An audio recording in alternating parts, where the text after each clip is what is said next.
Well, one stock that's actually bucking this downward trend that we're seeing in the market today is Twitter. Twitter barely holding on to gains, and that comes after shareholders there voting to approve Elon Musk's $44 billion offer to buy the social media company, while former security chief and whistleblower Peter Zatko, or Mudge, as he's known in hacker circles, testifies on Capitol Hill this afternoon. Joining us now with the latest on the hearing is Yahoo Finance's Alexis Keenan. And Alexis, what were the big takeaways for you from what you heard today? So this testimony centered around two big themes. One was protection of user data, and the other was protection of national security by way of foreign bad actors going inside of Twitter, work against employees, and accessing user data.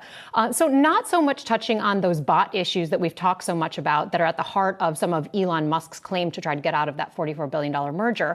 So Zatko is saying that Twitter has misled the public, misled its own board, misled regulators by both fronts, both on the user privacy front as well as national security, by lax security controls. So let's take a listen to exactly how he explained that to the senators today.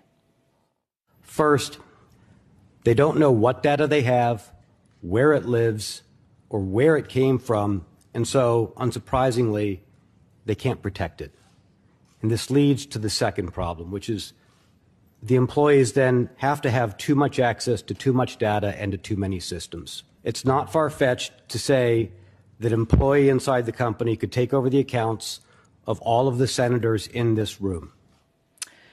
So the senators did point out that Twitter's CEO was invited to this hearing but chose not to attend. But the company spokesperson did tell Yahoo Finance this, saying today's hearing only confirms that Zatko's allegations are riddled with inconsistencies and inaccuracies, something we've heard the company say before. Now, to make more detail into these allegations, here's what Zatko says. He said Twitter cannot protect any of this data because its security posture, he says, is 10 years behind where it should be. He says that approximately half of employees can access user accounts, and that the company doesn't track that employee access through a technique that's called logging in these hacker circles and cybersecurity circles.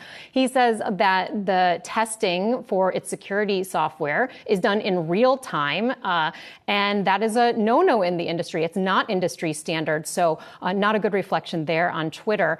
Also, the company supposedly, according to Zatko, can't delete its own user data, so somewhere perhaps a treasure trove of information. So the big question, though, for Elon Musk is whether any of these claims are true. And if they are, does it either violate the merger agreement on terms of fraud that he's brought up, or does it cause a material adverse effect, something that's much more difficult to prove? Yeah, and Alexis, we clearly know what Twitter thinks about these claims. I know you've been talking to some cybersecurity experts here today. What do they make of the claims and what we've heard from Zatko so far?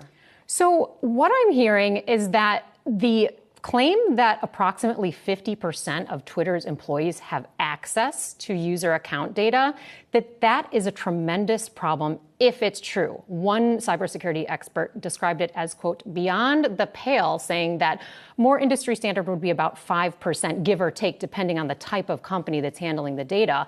But why that's important is that most of these social media companies, they do collect just a treasure trove of information on those of us who use the platforms. We're talking about phone numbers, IP addresses, possibly physical locations, addresses where you reside, web browsers, computer brands, just a cacophony of information that bad actors could get their hands on. So this was not a good reflection today for Twitter, and we'll have to watch to see if the company's stock will be further impacted here. We certainly will be watching. All right, Alexis Keenan, thanks so much for breaking that down for us.